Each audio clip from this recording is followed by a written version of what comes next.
Bonjour à tous et à toutes. Aujourd'hui, nous avons un thème assez intéressant, comme les autres thèmes d'ailleurs. Nous allons aborder comment manager son équipe après le confinement et restaurer le bien-être pour réussir la relance des activités.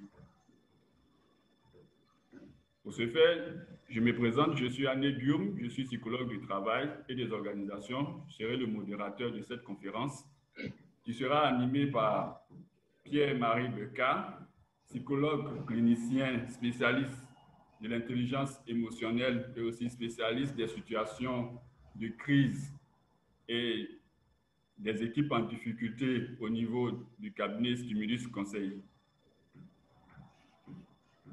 Pour ce faire, nous allons planter le décor pour dire que nous sommes dans une situation exceptionnelle de crise sanitaire due à la pandémie à coronavirus.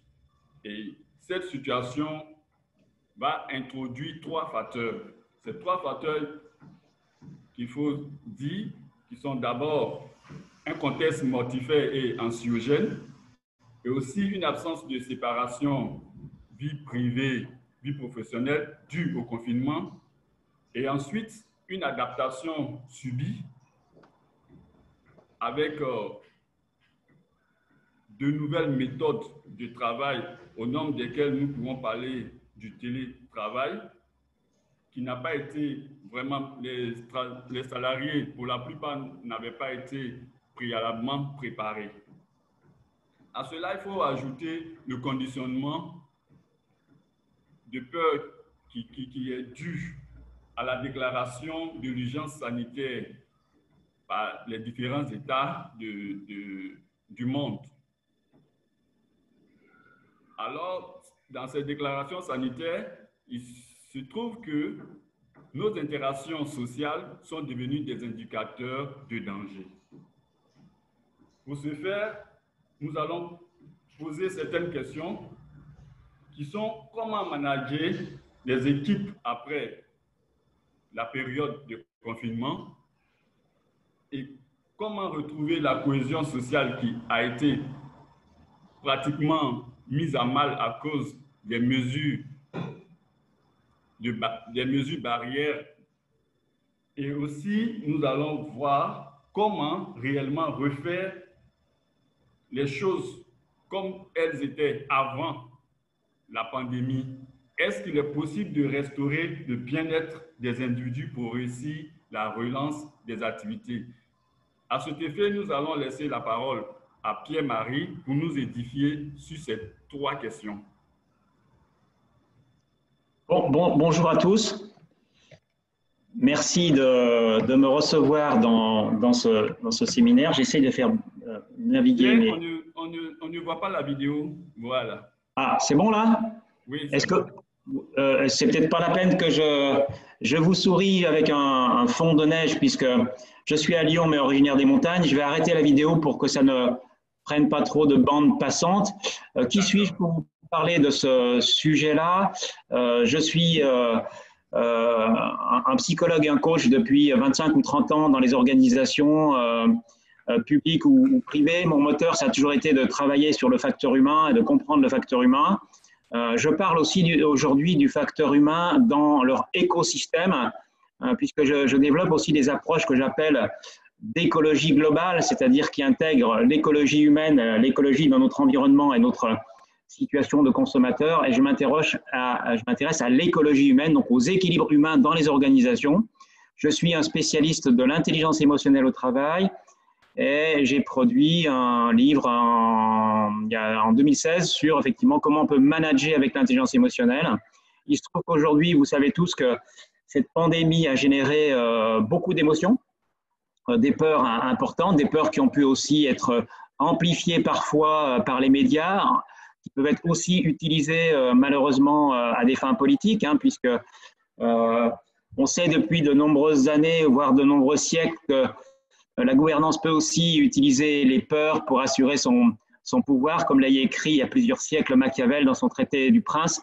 Malheureusement, la peur peut aussi être un outil de gouvernance Mais ce qui va nous intéresser ici, c'est plus au niveau du travail, les comportements au travail, donc qui ont été modifiés et surtout, comme vous l'avez dit, comme tu l'as dit, le lien social et la fragilité du lien social lié à cette situation de crise.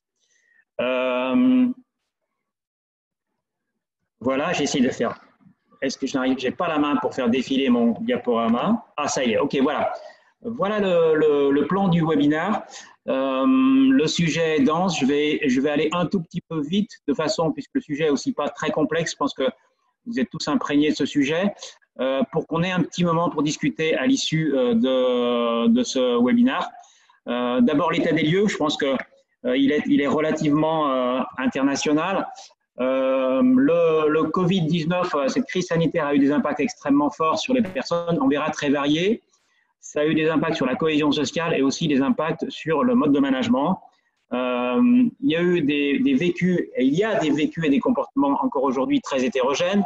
Il y a des gens qui en sont sortis, qui n'ont plus peur ou qui n'ont pas peur puisqu'ils ont une attitude plutôt sereine, voire certains ont pu parfois, selon leurs conditions de vie, vivre de belles expériences à travers cette période d'isolement.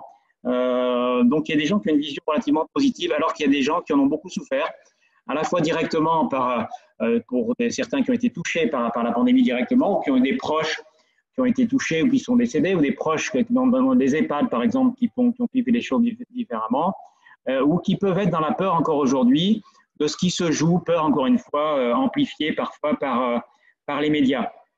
Donc, des comportements, des vécus très hétérogènes, des gens qui sont fatigués ou en énergie, des gens que ça épuise cette situation, des gens qui sont démotivés, d'autres qui ont maintenu leur engagement, des gens entre guillemets gagnants ou perdants par rapport à cette situation-là, des gens qui se sentent responsables de ce qu'ils jouent et d'autres qui sont plutôt détachés, et encore une fois des gens inquiets ou des gens plutôt sereins pour l'avenir, tant sur le plan de ce qui se joue dans leur entreprise du fait de la crise sanitaire, il y a beaucoup de secteurs qui sont très durement touchés, ou inquiets simplement par les risques eux-mêmes de la pandémie.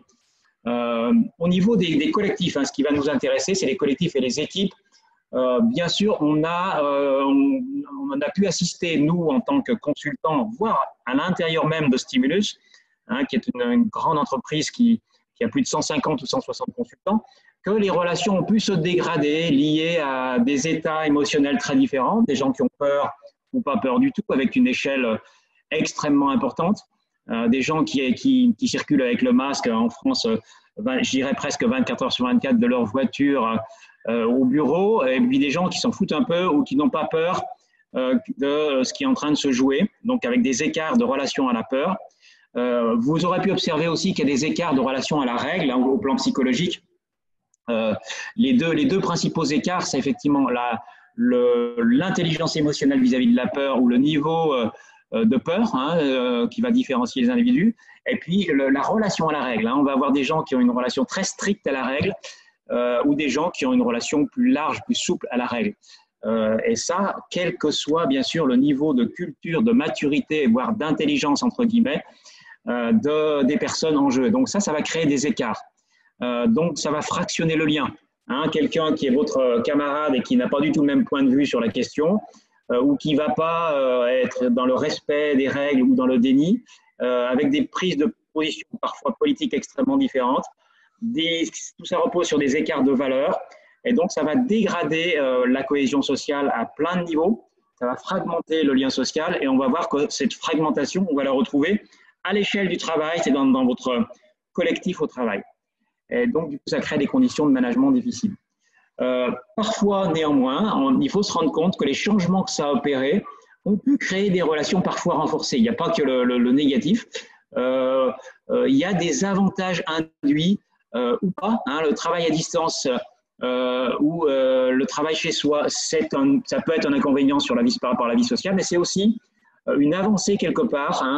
Quand on habite loin de chez soi, de pouvoir travailler à distance, c'est aussi un gain social. Et il y a aussi des expériences collectives qui sont jouées dans cette période-là, qui ont pu aussi, donc il n'y a pas que du négatif, créer du lien autrement et amener à des envies, des besoins de travailler autrement en s'appuyant justement sur cette crise, ce qui a pu se construire à travers ces expériences. Donc, quand on va faire un retour d'expérience par rapport à une sortie de crise. Je ne sais pas où vous en êtes chacun d'entre vous, mais c'est bon de pouvoir aussi capitaliser sur les choses positives qui ont pu se vivre dans cette crise. Alors, le management est devenu beaucoup plus complexe. On va avoir l'amplification de situations complexes, avec des situations inédites à gérer, des gens qui sont en grande fragilité, des gens qui ne sont pas là, des équipes qui sont éclatées, la distance et l'isolement, des environnements, des organisations peu facilitants liés à cette situation et aux organisations qu'on va être obligé de mettre en place pour gérer cette situation sanitaire.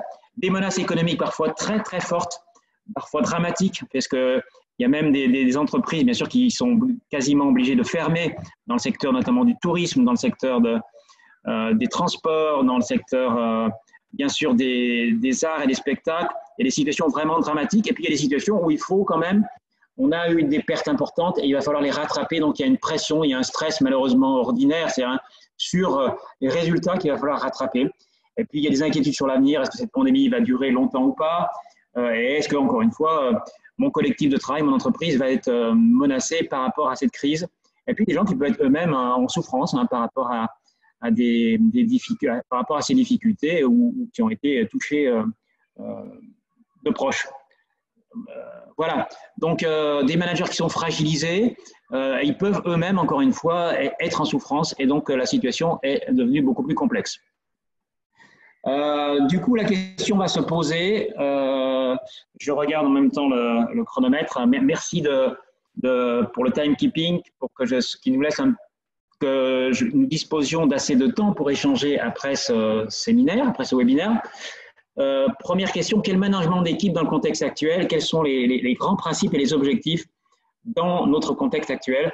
Cette petite photo pour montrer que parfois, là c'est dans un avion, mais que parfois, on a pu vivre avec un management à distance pas toujours facile et l'impression qu'il n'y avait plus de pilote dans l'avion, ce qui n'est pas nécessairement rassurant. Alors, quel management post-Covid? Il y a 3 principes clés qui vont pouvoir diriger l'action. D'abord, dans une situation de crise, quelle qu'elle soit, que ce soit une crise sanitaire ou une crise liée à une transformation dans une entreprise, on met l'humain avant l'opérationnel, puisqu'il y a beaucoup, notamment d'émotionnel dans ces situations-là. L'émotionnel va prendre le pas et, je dirais, gêner la qualité de la performance opérationnelle, voire de l'organisation. Donc, on va faire passer l'humain avant. Et donc, l'attention du manager va être très centrée sur l'humain. Le Covid et une crise comme ça génère énormément de peur et d'insécurité. Donc, du coup, un axe principal, quel que soit l'état d'âme dans lequel on est soi-même en tant que manager, ça va être effectivement d'agir pour essayer de lever ces peurs et de sécuriser le collectif, les peurs étant un phénomène avec des contagions, je dirais presque plus fortes qu'un virus. La peur étant contagieuse, il va falloir arriver à sécuriser à différents niveaux les personnes qui sont plus anxieuses que les autres et qui vont provoquer de la contagion émotionnelle autour d'elles, et puis sécuriser le collectif par différents moyens qu'on pourra appréhender après. Et puis aussi, chaque fois que l'humain prend le pas, l'humain en souffrance prend le pas sur l'opérationnel, on va respecter une progressivité psychologique quand on va travailler sur un collectif. Si le collectif va bien, on peut faire une action de cohésion d'équipe pour faire en sorte que ce collectif fonctionne mieux en équipe et se passe mieux la balle, si je prends la métaphore du sport. Dans une situation de crise, dont c'est ma spécialité, on va être obligé, si certaines personnes sont plus en souffrance que d'autres, de traiter les personnes avant de travailler sur le collectif. Dans les situations de crise que je peux appréhender en dehors, encore une fois, de cette situation bien spécifique de la crise sanitaire, si vous avez par exemple des conflits dans une équipe, c'est très difficile de retrouver une cohésion à l'intérieur du collectif, donc de travailler à la cohésion de l'équipe tant que les conflits ne sont pas résolus. La progressivité, si je prends 3 niveaux, si une personne est très en souffrance, elle va générer des ondes négatives, ce sont plutôt des émotions négatives qui vont produire une contagion au niveau du collectif. À un autre niveau, ce trop d'émotionnel peut provoquer des conflits, des tensions qui vont rendre très difficile l'harmonie et la cohésion de l'équipe. Donc, on a bien une progressivité. Moi-même, quand j'ai commencé à travailler sur les collectifs en crise, j'y suis allé un petit peu la fleur au fusil, comme on dit, en me disant je vais d'abord travailler sur le collectif. Puis après, je me suis rendu compte que s'il y avait des conflits, il fallait d'abord traiter avec un médiateur les difficultés avant de remettre de la cohésion dans une collectivité de travail.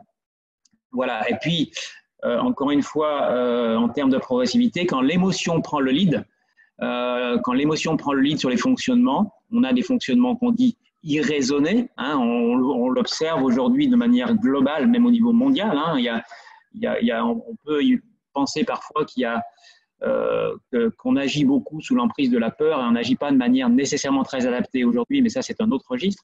Mais donc quand l'émotionnel prend le lead, la peur prend le lead, il faut d'abord travailler sur cet émotionnel, le ramener à un juste milieu, hein, ramener ça à ce que j'appelle moi une peur raisonnable si ça peut exister.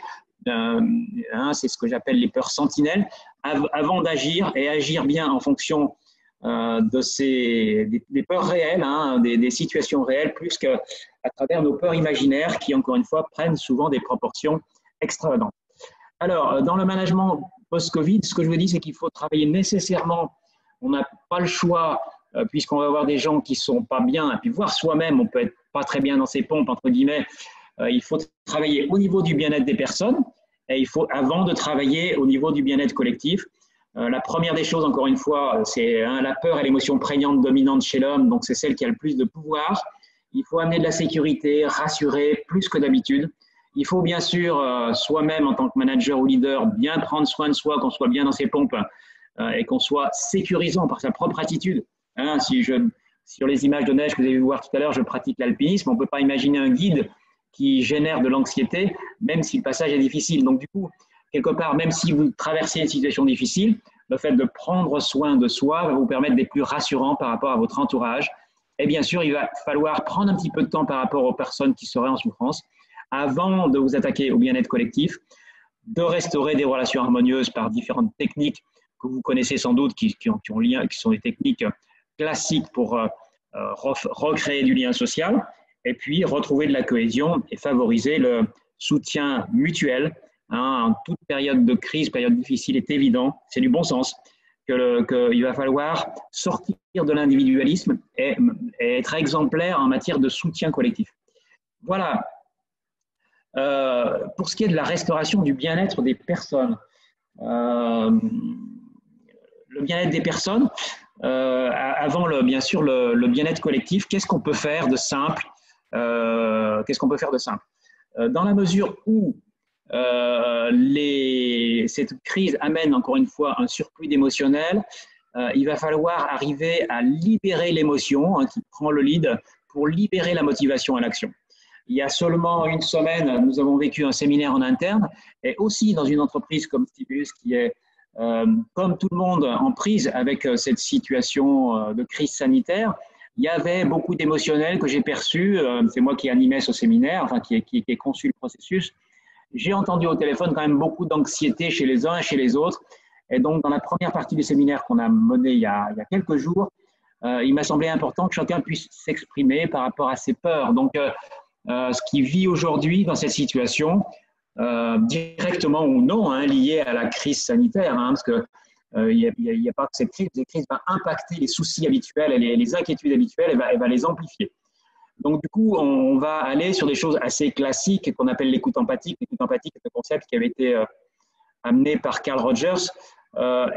Comment je vais pouvoir écouter le ressenti, prendre du temps pour écouter au bon niveau le vécu des personnes.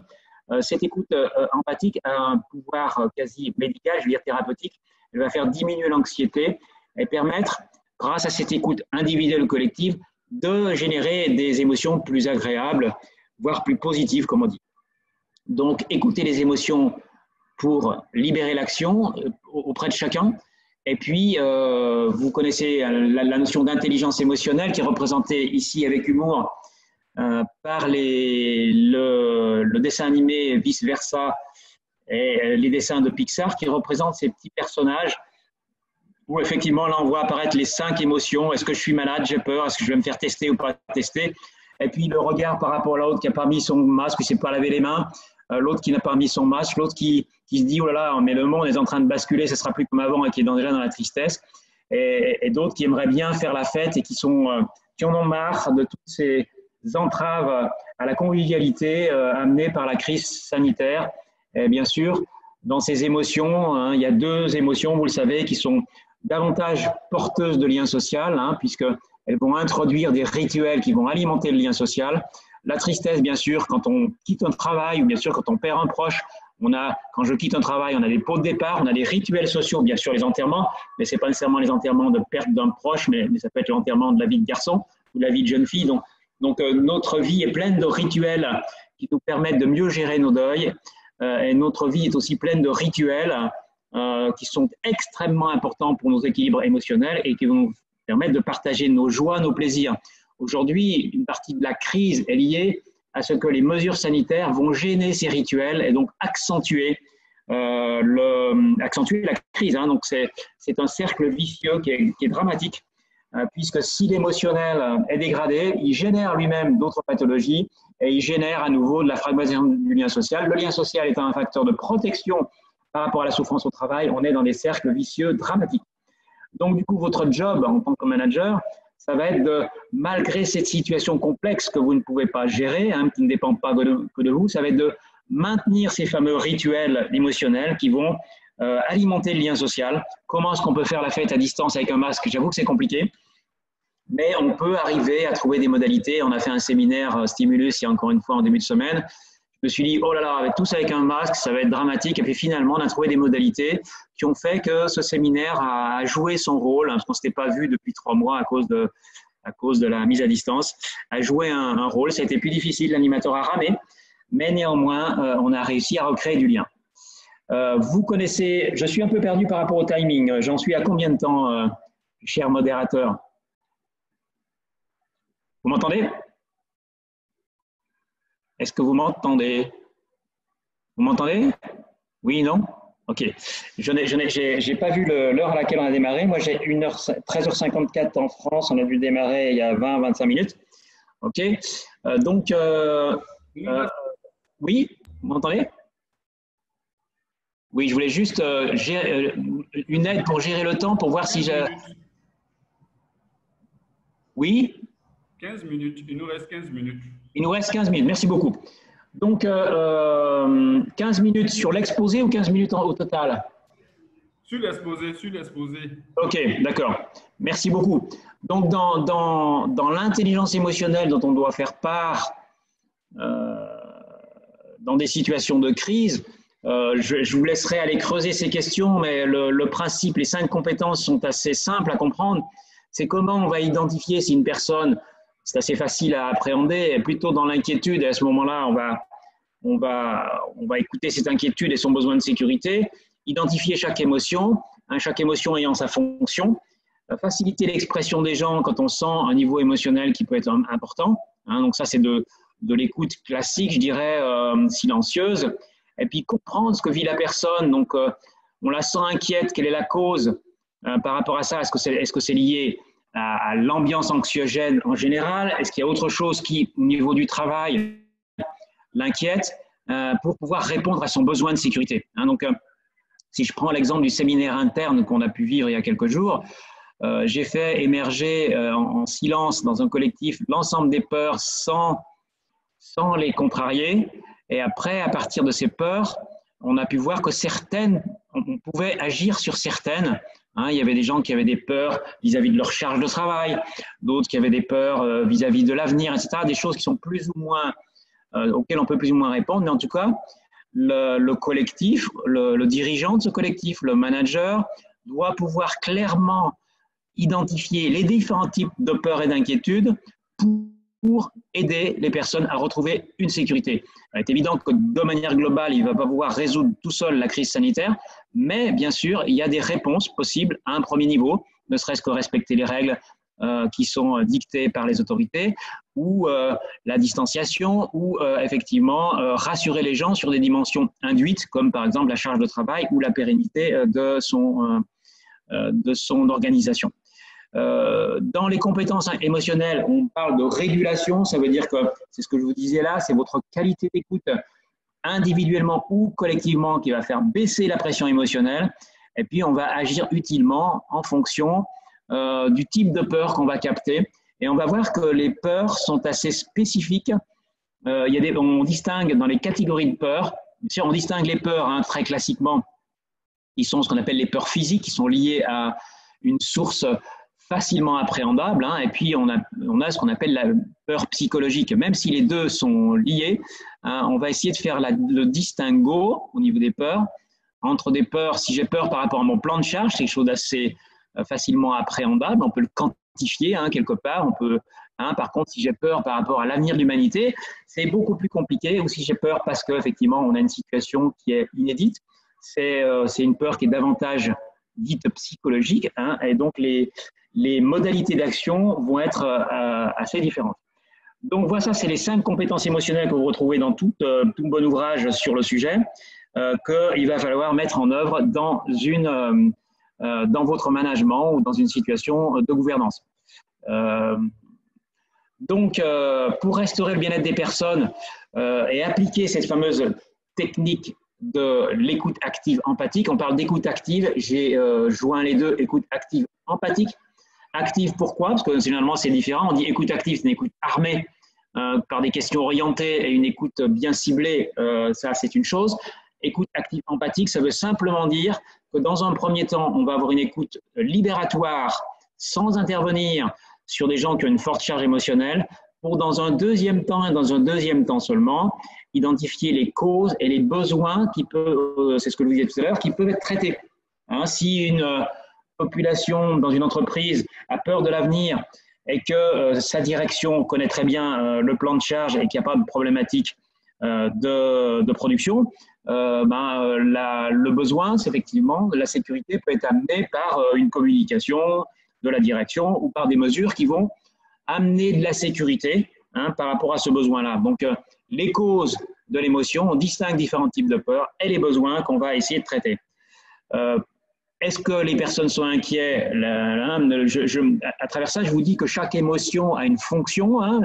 L'inquiétude ou la peur, c'est de retrouver une sécurité. Quand on est un peu énervé, c'est qu'on est contrarié par rapport à ses propres valeurs et qu'on a besoin d'une action de réparation ou d'équité, un sentiment d'inéquité par rapport à une politique, par rapport à un comportement de quelqu'un. On peut être triste et à ce moment-là, on a besoin de retrouver du soutien et du réconfort, et on peut être joyeux.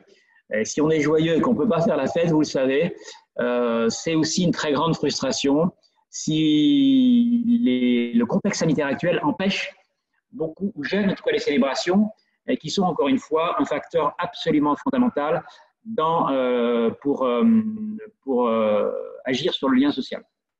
Donc voilà pour ce qui est l'écoute active empathique.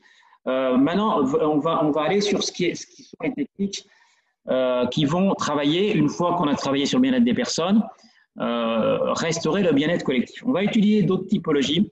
Je vous ai dit tout à l'heure qu'effectivement, qu'est-ce qui se passe en collectif? Vous avez tous pu l'observer dans vos vies en famille ou dans votre vie professionnelle. On sait que l'émotionnel est extrêmement contagieux. Je dis que c'est plus contagieux qu'un virus, ça l'est, que ça peut aller très vite. Aujourd'hui, ce qu'on voit au niveau international, au niveau global, quelque part, hein, cette crise sanitaire a pris une ampleur disproportionnée à cause plutôt de la digitalisation qui n'était pas, lors des dernières crises sanitaires, aussi poussée. Et donc aujourd'hui, la digitalisation, le fait d'avoir un téléphone portable dans sa poche en permanence, va accentuer le phénomène de contagion émotionnelle. Et donc, ce qui a donné cet aspect un peu de psychose collective mondiale en dehors encore une fois des aspects matériels appréhendables de la pandémie. Il y a une dimension de contagion émotionnelle qui dépasse très très largement la réalité de ce qui se passe aujourd'hui. Hein. Encore une fois, à Lyon, j'ai des proches qui travaillent aux hôpitaux de Lyon.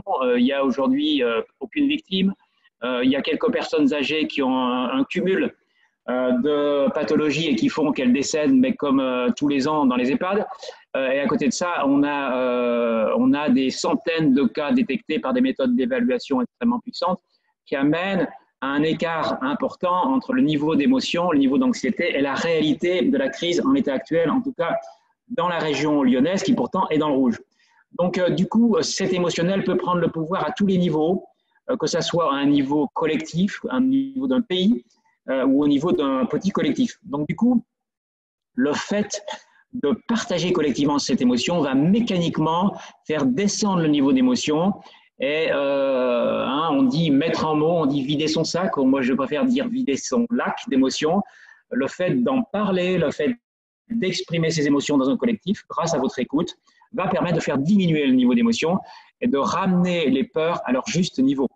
Et donc, collectivement, on va favoriser l'expression des peurs de manière très pratico-pratique. Dans le séminaire que j'ai contribué à animer il y a quelques jours, on a fait un cercle d'expression sur les peurs actuelles par rapport à la situation des personnes dans cette crise sanitaire. Et une fois que tout le monde a eu vidé son sac, on s'est dit, mais finalement, qu'est-ce qu'il y a de bien réel par rapport à ça? Qu'est-ce qu'il faut faire concrètement pour ramener un peu de sécurité dans notre collectif? Donc, on va remettre la peur dans sa fonction au bon niveau, hein, on ne va pas la supprimer. Donc, c'est ce que je vous disais par rapport à ça. Il y a aussi, là on était sur une peur individuelle qui est la vôtre, la mienne, qui est celle de tout un chacun au plan individuel. Il y a des auteurs qui ont étudié ce qu'on appelle les peurs collectives. Là, je fais référence ici, par exemple, à Will Schutz, qui a identifié des peurs bien spécifiques dans les collectifs. Il y a 3 types de peurs. Quand je suis dans un collectif, il y a la peur de ne plus faire partie de ce collectif, d'être éjecté de ce collectif, donc d'exclusion sociale ou d'exclusion d'un collectif. Cette peur, on peut la ressentir de manière plutôt anodine. Si vous rentrez dans un collectif, que ce soit une bande de copains où vous êtes étranger, entre guillemets, vous allez être dans cette peur de « je suis dedans, je ne connais personne ». Et dans une équipe, il y a toujours cette peur qui va se manifester quand il y a un retour de l'individualisme où les gens vont ne pas savoir s'ils sont dedans ou dehors, et cette peur d'être exclu du collectif. La deuxième peur spécifique importante, c'est la peur d'incompétence, de se dire, bon, dans ce collectif-là, est-ce que ma compétence va être reconnue? Et enfin, la troisième peur, c'est la peur d'être rejeté en tant que personne dans un collectif, alors qu'on y cherche une place. Ce n'est pas tout à fait la même chose, c'est le rejet au niveau affectif. Donc, ces 3 peurs correspondent aussi, si on regarde le verre à moitié plein ou le verre positivement, ça correspond inversement à des leviers sur lesquels on va pouvoir agir, hein, selon Will Schutz, pour favoriser la confiance et remettre de la cohésion dans l'équipe, faire en sorte que chacun se sente appartenir à son équipe. Donc, je me sens bien dans le collectif. Hein, c'est une question aussi d'identification et d'identité à l'équipe. Deuxième peur, je suis compétent. Donc, si je suis compétent, je peux être influent. Ma compétence est reconnue par les autres dans un cadre bien précis, dans un cadre suffisamment clair. Hein. Je sais ce que j'ai à faire dans cette équipe. Ma compétence est reconnue. Je peux être influent. J'appelle ça aussi le leadership. Dans des relations qui, elles, vont être ouvertes et bienveillantes à ma diversité, à qui je suis, et qui sont bien sûr dans la bienveillance, qui vont faire que je vais me sentir en confiance.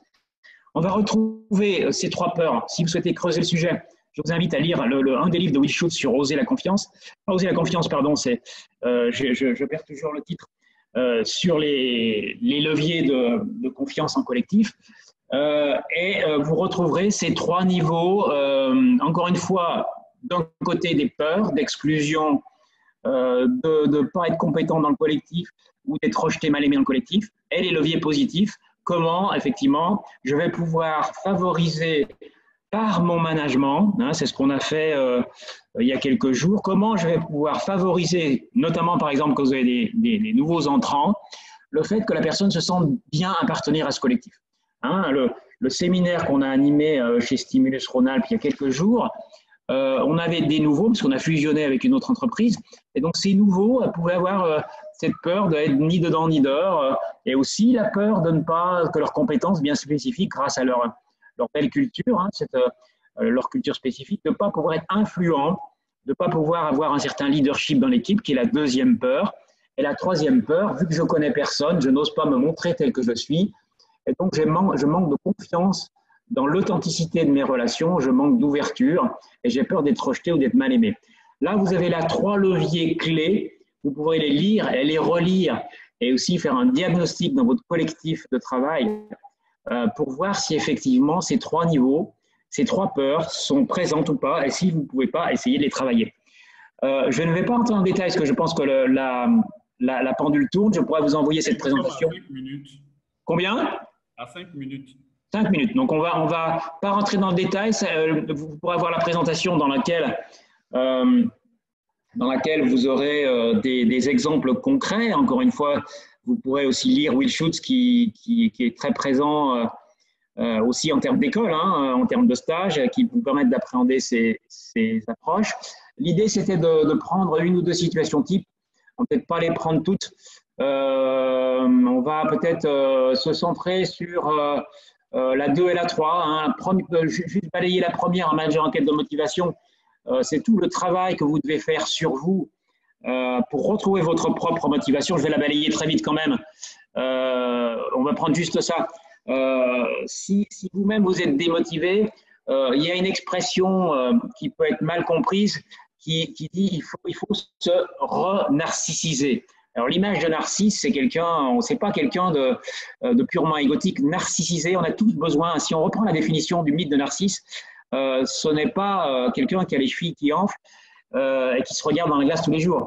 Le narcisse, c'est bien la connaissance et l'estime de soi. Donc du coup, si on est en manque de confiance en soi, c'est que on est en chute d'estime de soi.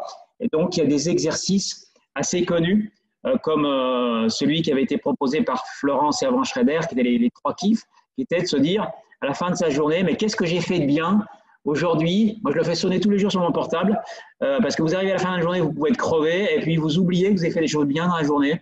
Et donc, c'est se féliciter, c'est reconnaître ce qu'on fait de bien dans une journée.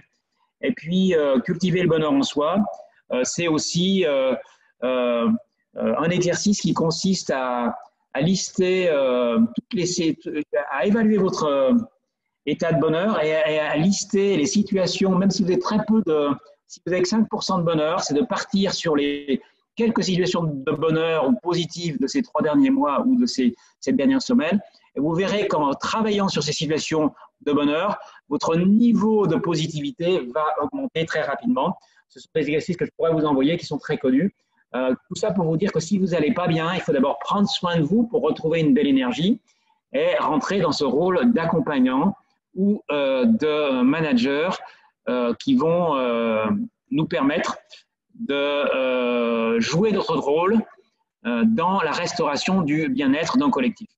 Ce qu'on peut regarder d'autre, qui serait peut-être plus en lien avec ce qu'on s'est dit précédemment, c'est qu'on va avoir toujours, c'est ça la complexité des équipes aujourd'hui, avec la crise sanitaire, on va avoir des états d'âme très hétérogènes.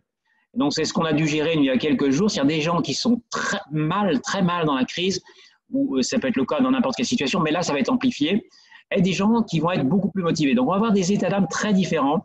Et donc, ce qui vous est préconisé ici, en fin de compte, c'est que vous êtes obligé, je vais aller assez vite, mais le principe, c'est ça, c'est que vous allez nécessairement faire un travail individuel avec ces personnes qui sont plus en fragilité, c'est ce que je vous disais au début, faire une sorte de bilan de là où on est chacun, de ces personnes qui iraient mal dans votre équipe, parce qu'il n'y en a pas, il n'y en a pas, pour les aider, les coacher, les accompagner, être davantage en soutien par rapport à des gens qui, encore une fois, vont moins bien que les autres, de façon à ce qu'elles ne propagent pas trop d'émotionnels négatifs et qu'il n'y ait pas trop de contagion négative. Donc, on va retrouver la même chose à travers un bilan que vous allez faire avec chacun. On va passer sur l'autre, comment redynamiser le collectif. Si là c'est notre cœur de sujet. Si c'est l'équipe qui vous apparaît démobilisée et que vous entendez beaucoup d'inquiétudes, comme je l'ai fait en faisant mon tour de piste l'autre fois au téléphone, il va falloir faire l'exercice que je vous ai proposé tout à l'heure. Il faut nécessairement aller vers une libération émotionnelle. Ça peut être une fois en séminaire, mais ça peut être à chaque réunion, hein, comme si notre émotionnel, c'était une sorte de cocotte minute SEM, si je puis dire, une cocotte minute sous pression. Je ne sais pas si vous utilisez ces systèmes de cuisson. Et donc, du coup, la soupape, c'est vous. Hein, c'est vous qui allez actionner la soupape régulièrement pour prendre du temps, pour libérer cet émotionnel qui est très présent dans les situations de crise et donc faire des exercices de libération émotionnelle. L'exercice que j'ai fait, encore une fois, il y a une semaine en interne, c'est ce que je vous ai dit, faire un groupe de parole pour que chacun puisse libérer ses peurs, sans porter de jugement, sans interrompre, dans la grande bienveillance, c'est juste vider son sac et la soupape. La seule chose qu'on fait, c'est que dans un deuxième temps, et seulement dans un deuxième temps, j'insiste sur le deuxième temps, quand tout le monde s'est exprimé, on peut faire le tour de sa chaise, on peut sortir respirer dehors, et on revient et on pense à ce qu'on a entendu, et on garde, on fait ce qu'on appelle le tri, et on regarde les peurs qu'on a entendues sur lesquelles on va pouvoir agir, d'accord? Et on laisse tomber les autres. Voilà l'exercice. Et puis, une fois qu'on a fait ça, vous allez voir que quand on a vidé le sac des peurs et des émotions négatives, vous allez voir que la motivation revient beaucoup plus facilement et qu'il est beaucoup plus facile de remettre en dynamique l'équipe. Voilà, j'ai à peu près terminé. Nous-mêmes, bien sûr, on est des équipes, des professionnels de ce domaine d'intervention. On fait des diagnostics, on fait des médiations, on fait des coachings, on fait des lignes de soutien. Néanmoins, c'est aussi beaucoup de bon sens et c'est appliquer aussi les basiques, je dirais, de l'intelligence émotionnelle, alors qu'on peut être pris par l'opérationnel et oublier que dans des situations de crise, c'est bien l'humain qui passe en premier et il faut vraiment perdre votre temps, entre guillemets, je dirais pas perdre votre temps, mais investir de votre temps pour bien travailler sur cette dimension humaine en situation de crise, ce qui amènera à cette fameuse reprise d'activité, ou en tout cas à un élan, une dynamique collective plus positive. Voilà, j'ai parlé vite, j'espère que ça vous a intéressé et si vous avez des questions, je suis à votre disposition pour y répondre. Merci Pierre-Marie pour votre brillante présentation riche d'enseignements.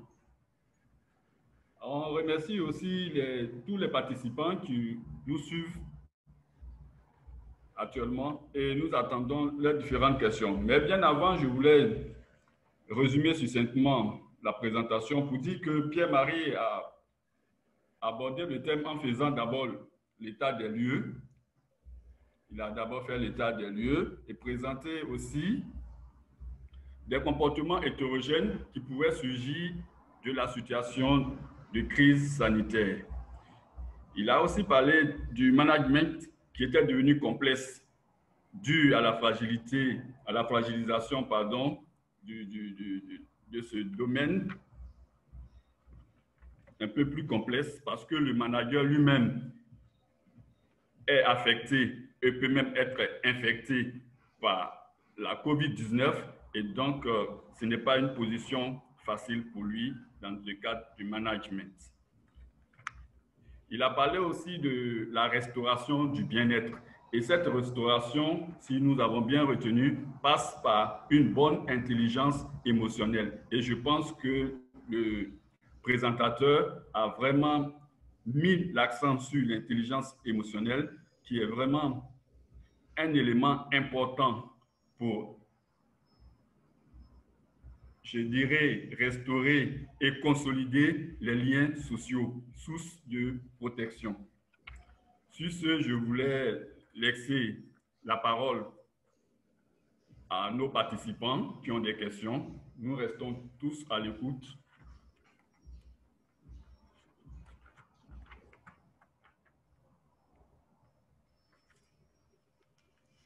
Merci pour votre résumé qui est très fidèle effectivement à l'esprit que je souhaite impulser par rapport à ces situations-là. D'accord. Nous avons, merci Pierre, nous avons une première question d'un participant qui nous dit ceci, que le bien-être va de pair avec le bonheur et donc nous avons le bonheur hédonique et le bonheur hédémonique. Et donc, ce participant voulait savoir des deux types de bonheur, lequel est préférable. C'est très intéressant de faire cette distinction et je fais, moi, la distinction entre bien-être et bonheur. Il y a pas très longtemps, j'ai animé un séminaire qui avait pour vocation de retrouver l'énergie à travers des techniques psychocorporelles basées sur du yoga et des groupes d'expression sur cette question du bonheur et du bien-être. J'ai utilisé en réflexion, j'aurais posé 3 questions. La première question, c'est qu'est-ce qui ferait qu'ici et maintenant vous seriez heureux dans le bonheur? La deuxième question, c'était quand est-ce que vous serez heureux? Et après, je leur ai fait commenter la phrase célèbre de Schopenhauer qui est toute notre vie oscille de gauche à droite, de droite à gauche comme un pendule entre la souffrance et l'ennui. Tout ça, il est important, je pense, de prendre… Qu'est-ce que nous amène l'intelligence émotionnelle? L'intelligence émotionnelle va nous permettre de sortir de cette dialectique du manque, hein, de la frustration, pour sortir de notre ego, pour aller vers une dimension, je dirais, moins égotique et plus pleine le bonheur. Moi, je l'associe effectivement plus on doit nécessairement arriver à sortir de cette dialectique entre la frustration liée à telle ou telle situation et puis après la difficulté qu'on a quand on retrouve un état de bien-être lié à une satisfaction matérielle, eh ben, on est à nouveau frustré puisque le bonheur est ailleurs, hein. Le bonheur est dans effectivement le détachement de cette dialectique dans laquelle on est pris. Et je pense que vous avez beaucoup plus à nous apprendre en Côte d'Ivoire que nous, Français, par rapport à cette dialectique-là. Je ne sais pas si j'ai répondu à la question. Oui, merci beaucoup, Pierre. Nous avons aussi d'autres questions que je vais vous les lire. Pouvez-vous nous dire si l'intelligence émotionnelle est naturelle ou peut être développée? Si oui, comment?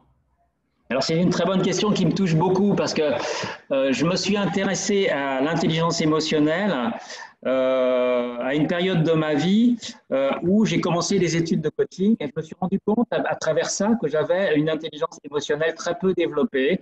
J'étais très rationnel et donc j'ai été confronté à ça et j'ai presque failli louper mon examen parce que je n'arrivais pas à faire preuve d'empathie. Donc j'ai beaucoup travaillé sur moi et à la fois sur le plan de la compréhension de ce qu'était l'intelligence émotionnelle. Je me suis mis à lire tout ce qui existait des auteurs célèbres qui ont publié là-dessus et je me suis rendu compte que je tournais en rond parce que ce n'était pas à conceptualiser l'intelligence émotionnelle qu'on devenait plus intelligent. Et que quelque part, la théorie de l'intelligence émotionnelle, les gens qui font de la communication non violente disent qu'elle tienne sur un ticket de métro. Donc la théorie, c'est une chose, mais c'est tout un travail sur soi. Bah oui, effectivement. Alors, au plan théorique, 10 ans après ces premières questions, j'ai sorti un bouquin. Mais ça reste un bouquin théorique. Mais j'ai énormément travaillé, mais là, c'est du développement personnel pour restaurer, je dirais, une sensibilité, une ouverture à l'émotion, puisque mon parcours d'existence m'avait amené, par rapport à ce que j'ai pu vivre parfois difficilement dans mon enfance, à me fermer, à me blinder. Et donc, j'ai dû casser la carapace, j'ai dû déverrouiller l'armure rouillée, comme on dit, pour arriver à réapprendre à pleurer et à être bien en lien avec mes ressentis émotionnels et les ressentis d'autrui. Oui, bonne nouvelle, à n'importe quel âge, on peut développer son intelligence émotionnelle et retrouver le chemin de l'émotionnel. Un certain chanteur français dit « quand on est con, on est con ».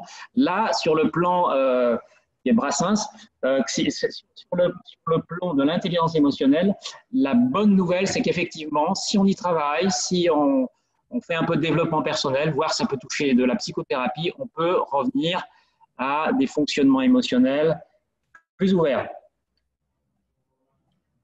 D'accord. Merci. Ça vous empêche pas de lire mon bouquin, mais non, moi, ça ne suffira pas. Parce qu'il y a un côté très opérationnel, hein, si vous êtes en entreprise. Je pense qu'après, il va falloir nous envoyer l'intitulé du bouquin pour qu'on puisse le rechercher en librairie. Oui. Nous en procurer. Ah oui, ben je peux vous le projeter. Il est là, voilà.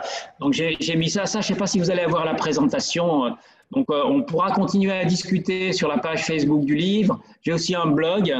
Et bien sûr, on peut échanger sur le plan plus professionnel avec le lien LinkedIn. Je ne sais pas si les participants pourront voir cette présentation. D'accord. On verra avec le partenaire du Stimulus en Côte d'Ivoire pour voir comment les choses vont se passer. Voilà. Merci beaucoup pour cette question, en tout cas.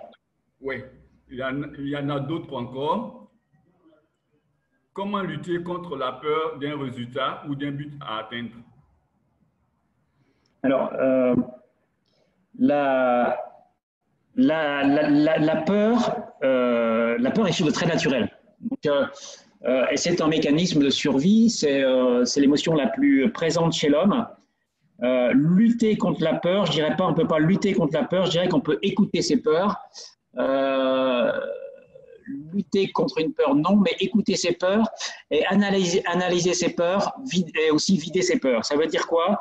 Ça veut dire que ce matin, j'étais très préoccupé Et je me suis dit, voilà, il faut que je fasse 3 quarts d'heure de yoga parce que j'étais dans un état, c'est pas lié à cette présentation, mais ça en faisait partie.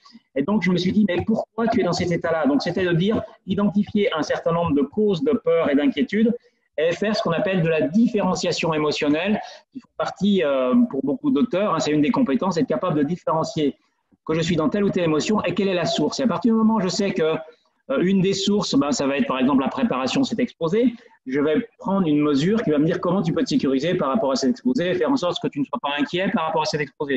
Et puis je vais avoir plein de sources d'inquiétude et donc je vais prendre une position de recul pour arriver à avoir une intelligence, me mettre en position méta et prendre du recul par rapport à la gymnastique de mon cerveau qui m'agite dans la peur. Ça, c'est une première façon de faire. La deuxième façon de faire, je ne vous ai peut-être pas dit, mais je suis un homme de sport à risque, c'est-à-dire j'étais très addict, c'est le cas de le dire, au sport à risque, dont l'alpinisme solitaire, dont le vol à voile, dont le parapente, etc.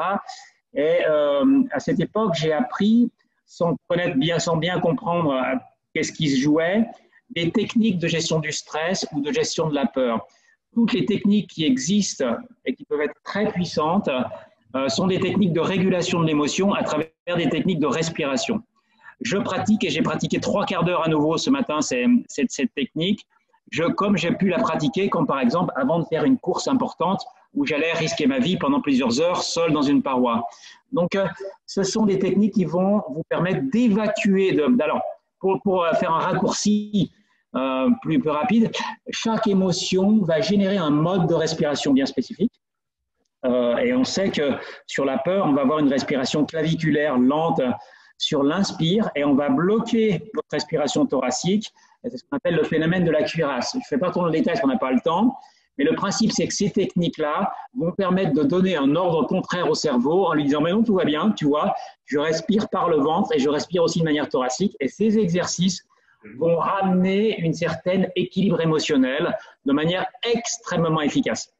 Et donc, ces techniques vont pouvoir être utilisées, comme je l'ai fait pendant longtemps, dans des sports à risque, où on se retrouve seul avec 5000 mètres de vide sous soi ou une paroi. Et on va pouvoir aussi utiliser ces techniques comme technique de gestion du stress avant un exposé ou dans une situation anxiogène. Donc, voilà, et je vous invite à utiliser, mais là, c'est un apprentissage spécifique. Moi, je travaille avec un processus et des techniques liées à sont des techniques de yoga du souffle bien spécifiques que je me suis approprié. Donc voilà, par rapport à une peur, passer en position méta, prendre du recul par rapport à faire une sorte d'analyse émotionnelle. D'où vient ma peur? Quelles sont mes différentes peurs? Quelle est la cause? Qu'est-ce que je peux faire? Quel est mon besoin par rapport à ça? Premier niveau. Deuxième niveau, qui est un niveau psychocorporel. Utiliser une technique à base de sophrologie, de yoga, de tai chi, de ce que vous voulez, de cohérence cardiaque. Il existe beaucoup de techniques par rapport à ça que vous allez maîtriser et surtout pratiquer. Puisque ce n'est pas magique. Il s'agit bien sûr de les maîtriser et de les pratiquer au bon moment, que ce soit pour du sport ou au travail ou pour le bien-être au quotidien. J'espère que j'ai répondu à votre question. D'accord. Merci Pierre. Il y a encore d'autres questions. Aujourd'hui, Pierre, tu es énormément sollicité parce que le thème est très intéressant. On a encore d'autres questions. Ça me fait plaisir. Voilà, un autre participant qui veut savoir les techniques pratiques pour motiver et rassurer une équipe sous tension. Alors, on va faire exactement ce qu'on a fait nous en séminaire interne Stimulus, et pourtant on est des professionnels, mais on subit exactement la même chose. Le principe, c'est que je vais dire tous les facteurs dits motivationnels, hein, qui, comme par exemple le fait de se sentir reconnu dans ce qu'on fait, de se sentir utile. C'est le niveau de reconnaissance qu'on va pouvoir avoir en soi qui va amener un niveau de motivation important ou le sens qu'on peut donner à ce qu'on fait, le sentiment aussi d'utilité, la cohérence avec ses valeurs, dans un cadre donné bien clair, c'est-à-dire je sais vers où je vais, je fais des sports à risque mais je fais aussi du tennis, c'est mon entraîneur, j'aime bien qu'il me dise que je suis un gentil garçon, mais il faut aussi que le cadre des consignes soit clair, soit strict, il faut que je sache exactement ce que je dois faire en termes de consignes. Et donc la motivation, elle est liée à 3 facteurs, le niveau de reconnaissance que je reçois et que je me donne par rapport à ce que je fais, que je reçois de l'extérieur et que je me donne, le sens de ce que je fais, est-ce que c'est en cohérence avec qui je suis, mes valeurs, et le cadre dans lequel est suffisamment clair et qui me donne la direction pour l'action. Simplement, ces facteurs motivationnels vont être complètement, j'allais dire, esquintés, vont être inhibés, vont pas pouvoir agir en situation de peur. Hein, je pense qu'on peut tous facilement le vivre et le comprendre. Quand un gamin soi-même, on est dans la peur ou l'émotion, on ne reçoit pas, si c'est une relation avec vos enfants, si vous avez des enfants, le bisou au petit garçon ou à la petite fille, il va mal passer si la petite fille ou le petit garçon est en colère ou dans l'insécurité complète par rapport à ce qu'il vit. Il ne va pas recevoir votre reconnaissance, votre amour. Et donc, il recevra votre amour, votre reconnaissance. Au travail, c'est la même chose que s'il n'est plus dans la peur ou la colère. Et donc, si vous voulez réembarquer, remotiver une équipe, la première case, c'est faire descendre le niveau émotionnel. Et donc, très concrètement, c'est ce qu'on a fait en séminaire, faire vider le sac des gens, et une fois, deux fois, trois fois, tout ce qu'il faut, pour qu'on revienne à un niveau d'émotionnel, de peur, hein, des émotions de survie, peur-colère, pour qu'on fasse baisser le niveau des peurs-colères à un niveau suffisant pour qu'après, les facteurs motivationnels puissent fonctionner. Et je dirais même à un autre niveau, s'il y a trop de peur-colère, la joie ne peut pas s'installer. Vous êtes bien d'accord, si vous êtes dans l'insécurité complète, c'est très difficile de faire la fête, on est bien d'accord. Donc c'est bien cette progressivité qui fait que vous allez d'abord traiter les émotions de survie pour après ramener de la convivialité, hein, on pourrait peut-être boire un pot avec ou sans masque, pour après agir sur les facteurs motivationnels que sont comment on va pouvoir se sentir reconnu dans ce qu'on fait, réinjecter de la reconnaissance dans le collectif pour que les gens se sentent plus motivés. J'espère que j'ai répondu à votre question. Merci beaucoup. Il y a encore une autre question. Y a-t-il un mal à avoir un trop-plein d'intelligence émotionnelle? Ça, c'est le premier volet. Comment capitaliser sur un trop-plein d'intelligence émotionnelle pour devenir un excellent coach? Un excellent coach. Ok. Alors, je dirais, si je parle bien d'intelligence émotionnelle, il n'y a pas d'overdose, puisque c'est ce qui va nous amener à bien analyser les situations humaines. Et si on prend les échelles d'intelligence émotionnelle, Steiner, par exemple, a dit le niveau supérieur, c'est l'interactivité, c'est-à-dire que je suis à un tel niveau de conscience de ce qui se joue en moi, de ce qui se joue dans l'équipe à différents niveaux et des besoins des gens, que je vais pouvoir interagir et faire bouger les situations où il y a beaucoup d'émotionnel, c'est un peu mon job, et les rétablir. Ça, c'est une chose. Par contre, si la question est le trop d'émotionnel, c'est-à-dire je suis trop dans l'émotion, c'est-à-dire que je suis dans l'emprise de mes propres émotions, où je suis quelqu'un qui a un niveau d'émotionnel très fort et que je suis débordé dans mes émotions, là, on va aller sur davantage des techniques qui vont me permettre de réguler mon émotion, d'évacuer mes trop-pleins. Et là, il y a deux types de leviers. Soit je peux en parler, et c'est ce qu'on appelle, je vais l'exprimer. Exprimer, ça veut dire sortir de là où elle est. C'est-à-dire que l'émotion, elle se situe à un certain niveau, on peut même prendre au niveau du cerveau, entre guillemets, mais elle se situe à un certain niveau. Le fait de la faire sortir, ça peut être par le dessin, par l'art, ça peut être par l'expression artistique, mais ça peut être le plus couramment en parler à quelqu'un qui m'écoute et qui écoute mes émotions, je vais faire baisser le niveau. C'est aussi tous les gens qui font des thérapies analytiques, qui vont mettre en mots le trop-plein émotionnel et cette émotion va revenir à un niveau d'intelligence émotionnelle pour le coup. Et puis, toutes les autres techniques, encore une fois, vont travailler sur la dimension psychocorporelle. Et là, vous allez pouvoir travailler avec des disciplines qui vont beaucoup jouer sur le souffle, comme la sophrologie, le yoga, voire des disciplines qui vont travailler directement sur le corporel, comme l'ostéopathie ou différentes disciplines de médecine chinoise, par exemple. Donc voilà, je ne sais pas si j'ai répondu à votre question. Est-ce que c'était ça la question? Il n'y a pas de trop d'intelligence émotionnelle. Par contre, il peut y avoir de trop d'émotions.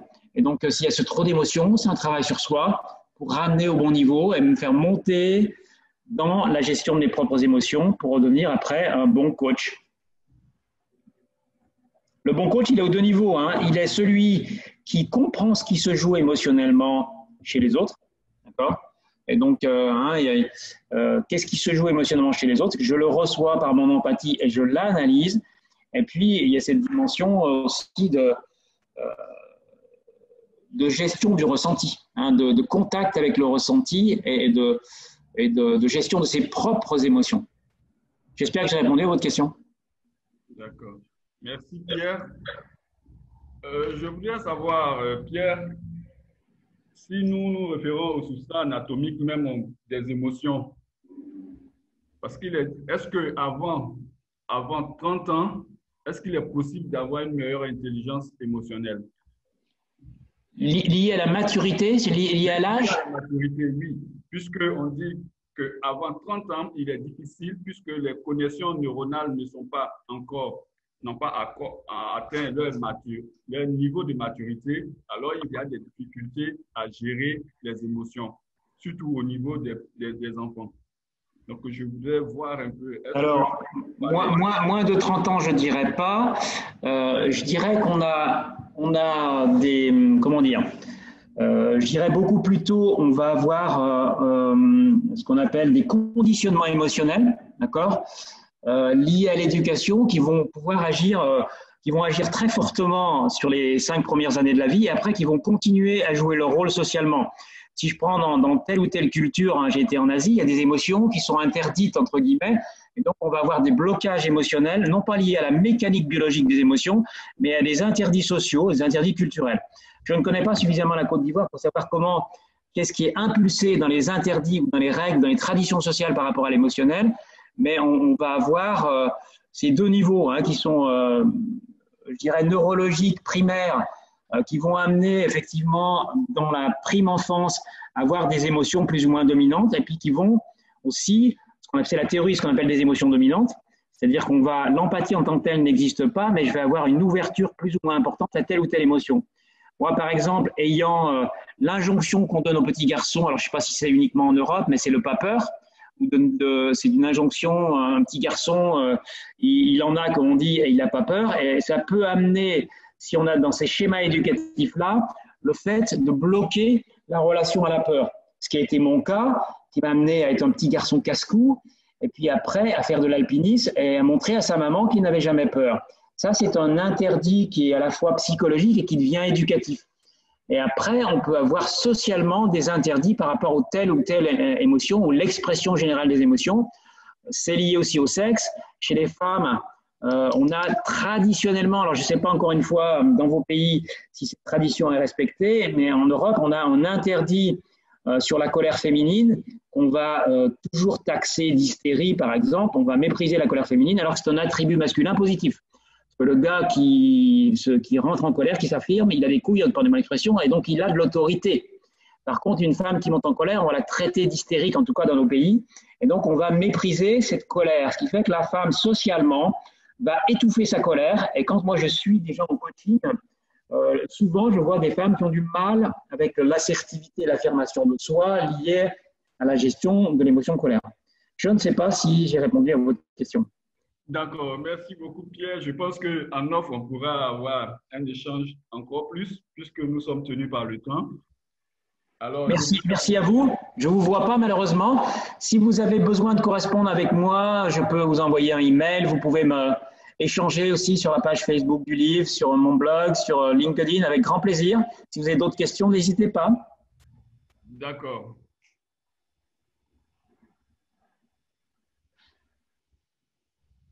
Je pense qu'il y a une autre question. Ah, on prend une dernière question alors. Oui, mais Pierre, tu as beaucoup sollicité parce que, comme je disais, ça regorge beaucoup d'intérêt. Et nous avons je pense que ça sera la dernière. Comment le manager des collaborateurs qui ont du mal à l'intelligence émotionnelle? Comment manager des collaborateurs qui ont du mal avec l'intelligence émotionnelle? Est-ce qu'on peut préciser avoir du mal, c'est-à-dire qu'ils sont très rationnels, très fermés par rapport à ça? Oui, il y a des difficultés. On ne peut pas, c'est quelque chose de très personnel, l'intelligence émotionnelle. Il y a deux niveaux. Soit on est dans des croyances qui font qu'on se dit l'intelligence émotionnelle, l'émotionnel au travail, c'est pas bon. Et donc, je ne vais pas exprimer mes émotions au travail. C'est une sorte de croyance négative par rapport à ça. Et ça va m'amener des difficultés. Un bon manager, c'est quelqu'un qui n'a pas d'émotionnel. Il faut rester froid. Donc, on est dans des choses qui sont de l'ordre des croyances éducatives par rapport à ça. Ça, c'est un premier niveau. Et ça, on peut le corriger, entre guillemets. Je vais vous dire comment. On peut amener des progrès par rapport à ça. L'autre, c'est si c'est le fonctionnement, la personnalité, comme moi je le suis et j'ai pu évoluer, de quelqu'un d'hyper rationnel qui, par rapport à son histoire personnelle, a fermé le robinet des émotions parce qu'il a vécu des choses très difficiles dans sa vie et l'émotionnel étant signe de souffrance, il s'est fermé et il est devenu très blindé, vous ne pourrez rien faire. Si ce n'est, voilà, toujours est-il qu'il faudrait que la personne ait une volonté d'aller là sur un terrain qui est douloureux pour elle. Par contre, si c'est une croyance, moi j'ai animé beaucoup de séminaires de leadership où je faisais prendre conscience progressivement aux gens que sortir de cette croyance, que l'émotion c'est plutôt un facteur de lien, c'est une qualité en matière de leadership. Il suffit de regarder quelqu'un, je prends un exemple, mais les grands leaders charismatiques, que ce soit un Nelson Mandela ou que ce soit un Obama, on va voir à quel point ils sont capables de pleurer, y compris en public, et à quel point ces larmes sont des facteurs de lien. Une fois qu'on a compris ça, c'est bien sûr, on a peur d'être dans l'émotionnel quand on est très rationnel. Il va falloir qu'on sorte de cette croyance. Je vous donne un autre exemple, j'ai eu en stage. J'ai eu une personne qui venait d'Afrique du Nord, qui était dans les croyances de son pays. Effectivement, son père lui avait bien dit qu'un homme, un vrai, un solide, ne devait jamais montrer son émotionnel. Et on était en stage pendant nombreuses journées sur le thème du leadership et il y avait un atelier sur l'émotionnel. Et ce garçon, cet homme, pendant le stage, a perdu son père. Donc, son père est décédé. Et donc, du coup, il a eu, bien sûr, un accès émotionnel extrêmement fort. Et bien sûr, il était dans la peine et dans les larmes. Et il a craqué avec, non seulement, il a craqué, s'est mis à pleurer avec nous, ce qui était normal et OK en formation, mais il a craqué devant son équipe et il s'est dit, je suis un homme fini parce que j'ai pleuré devant mon équipe. Et puis, on a débriefé, et donc on a débriefé après de ce qui était arrivé avec son équipe, mais il m'a dit, j'ai jamais eu autant d'amitié et de liens dans mon équipe que depuis que j'ai pleuré dans mon équipe. Donc, si c'est une croyance de se dire, il ne faut pas pleurer pour être fort, on peut en changer à travers des expériences de la vie ou en travaillant là-dessus. Après, si c'est quelque chose qui est plus ancré, c'est plus difficile. Quoi qu'il en soit, c'est votre propre attitude et votre propre ouverture à l'émotionnel en tant que manager, en tant que dans votre gouvernance, qui peuvent faire évoluer ou pas l'attitude des autres. Et ça, de manière permanente ou de manière conjoncturelle. Je vais vous donner un exemple, ça date de 3 jours. Dans le séminaire que j'animais, j'ai voulu faire un exercice de libération des peurs. Dans ma propre entreprise, il y a des gens qui sont extrêmement rationnels, des statisticiens, des gens qui sont des organisateurs, qui sont très hermétique à ça. Et je me suis dit, oula, si je les fais aller là-dessus, j'ai peur qu'ils bloquent, voire qu'ils rejettent l'exercice ou qu'ils bloquent. Et je connaissais quelques personnes dans l'Assemblée qui connaissaient ce type d'exercice. Je leur ai dit, écoute, tu vas me rendre service.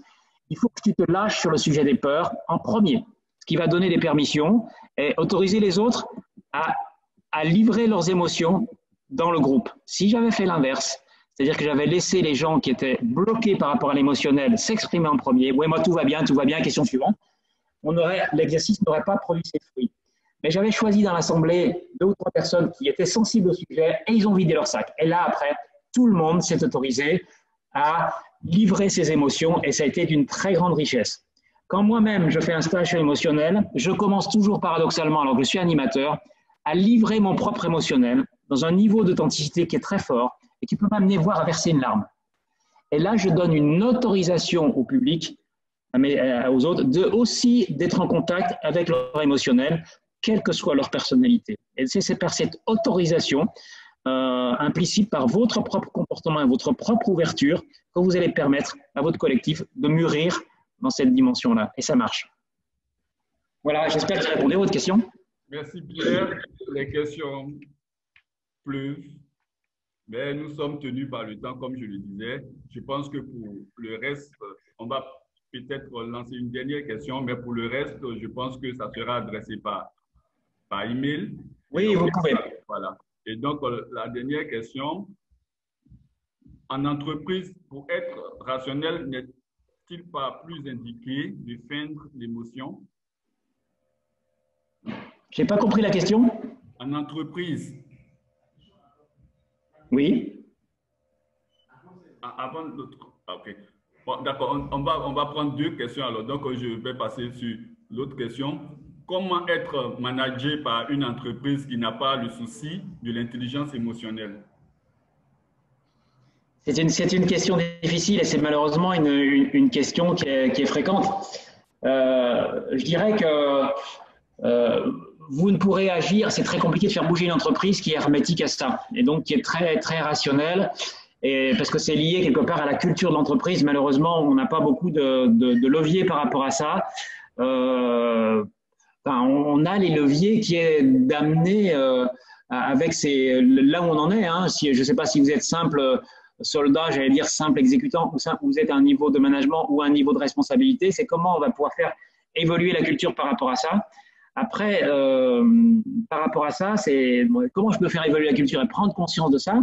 Il y a plein de façons de faire. Il peut y avoir par de la formation, par des webinaires, par des sensibilisations, par différentes choses qui peuvent montrer à quel point c'est utile et valorisant par rapport au business. Je pense que l'angle d'attaque, quoi qu'il en soit, il existe beaucoup de choses là-dessus, c'est de montrer que l'intelligence émotionnelle est un vecteur de performance et de créativité, de motivation, etc. Quand je veux faire accepter des démarches sur ce plan-là, il faut bien montrer que c'est un levier clé. Et aujourd'hui, il y a beaucoup d'écoles, d'ouvrages, de témoignages, etc., qui montrent que c'est un facteur clé de performance.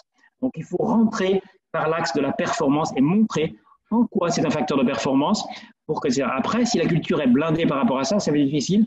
Et vous pourrez, je dirais, quelque part, faire ce que vous pouvez faire dans votre périmètre d'influence ou dans votre périmètre de travail, dans votre communauté de travail.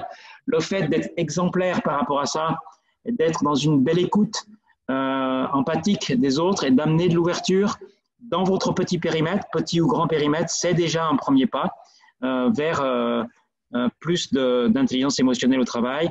Après, chacun fait comme il le peut. Souvent, hein, il y a des cultures qui peuvent être un petit peu hermétiques, mais il ne faut pas baisser les bras. Je dirais que, encore une fois, c'est l'entrée par le dur, hein, c'est montrer à quel point ça va être un levier de résultats, de performance. C'est malheureusement la seule entrée possible pour arriver à convaincre des gens qui ne sont pas là-dedans. D'accord. Merci Pierre. On va passer à la dernière question. En entreprise, pour être rationnel, n'est-il pas indiqué de feindre l'émotion? Je ne comprends pas tout à fait la question. Est-ce qu'il feindre l'émotion, je ne comprends pas. Ça veut dire ne pas exprimer son émotion réelle. Est-ce que la question, c'est est-ce qu'il vaut mieux pas ne pas montrer son émotion? Oui, c'est exact. Oui. Est-ce qu'il faut ne pas montrer son émotion? Je dirais qu'il y a des codes culturels, quoi qu'il en soit. Il y a des codes culturels. Si une entreprise est extrêmement rationnelle et dans ces codes culturels, on dit non, on ne montre pas l'émotion, c'est très difficile de montrer de l'émotionnel dans une entreprise dont les codes culturels sont un interdit émotionnel. Il peut toujours y avoir un décalage. C'est la culture. Malheureusement, on ne peut pas aller la contre.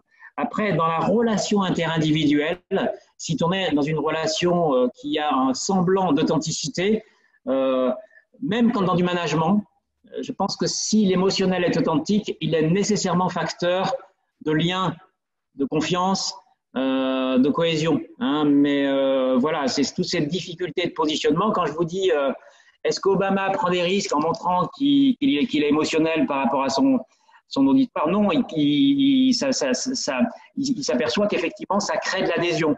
Donc, en leadership, le fait d'être dans un émotionnel sincère et maîtrisé, encore une fois, hein, je ne suis pas là à m'écrouler par rapport à une situation émotionnelle. Moi, je sais pas, je suis très émotionnel. Si je suis en montagne, je ne vais pas montrer mes peurs, bien évidemment, par rapport à une situation à risque, sinon je vais amplifier le phénomène. Mais par contre, je pourrais montrer mon émotion par rapport à une situation, un deuil d'un proche, où je vais montrer mon humanité. Donc, ça va dépendre aussi des situations. Si on est modélisant, on est quand même modélisant d'une maîtrise émotionnelle, qu'on soit clair, mais on est modélisant aussi d'une sensibilité émotionnelle. Voilà, si je peux dire, je ne sais pas si je vous éclaire par rapport à ça. Et encore une fois, il y a plusieurs zones. Hein. Il y a la culture générale de l'entreprise qui peut être extrêmement rationnelle, sur laquelle c'est très compliqué de trahir les codes, sinon à passer pour un idiot ou passer pour quelqu'un qui est un peu déjanté. Et puis, il y a ce que vous pouvez créer dans votre petit périmètre, où là, vous allez chercher dans votre périmètre d'influence, qui est ce que j'appelle le périmètre de leadership, hein, vous allez pouvoir créer de l'authenticité par un émotionnel maîtrisé, sincère et ouvert. Je ne sais pas si j'ai répondu à votre question qui est très difficile. D'accord. Merci Pierre. Nous allons clore cette conférence. Je voudrais aussi remercier tous les participants qui nous suivent et qui ont vraiment enrichi cette conférence à travers les différentes questions. Je voudrais aussi, avant de laisser la parole à Pierre, annoncer la prochaine conférence qui va porter sur la communication ericksonienne. Et donc, c'est aussi un thème nouveau, le dialogue social à travers la communication ericksonienne, qui est un thème très intéressant que je vous invite à suivre. Sur ce, je vais laisser la parole à Pierre pour la conclusion. Oui, je voulais simplement vous remercier. C'est un petit peu frustrant, comme tous les webinaires, de ne pas vous voir, mais j'ai senti toute votre présence à travers vos questions subtiles et pertinentes. Et pourquoi pas poursuivre la conversation en virtuel. Et bien sûr, si vous venez en France, n'hésitez pas à nous contacter pour échanger de vive voix. Il y a toujours plus d'émotions dans le partage en présentiel que bien sûr à distance. C'est une des difficultés de la distance, mais je suis extrêmement heureux d'être quelque part présent chez vous à travers cette invitation et je vous en remercie infiniment. Je vous souhaite une très belle journée, pleine d'émotions, j'espère, maîtrisée. Au revoir à tous. Au revoir Pierre et à bientôt. Au revoir à tous les participants et prenez place pour la prochaine conférence. Merci, au revoir.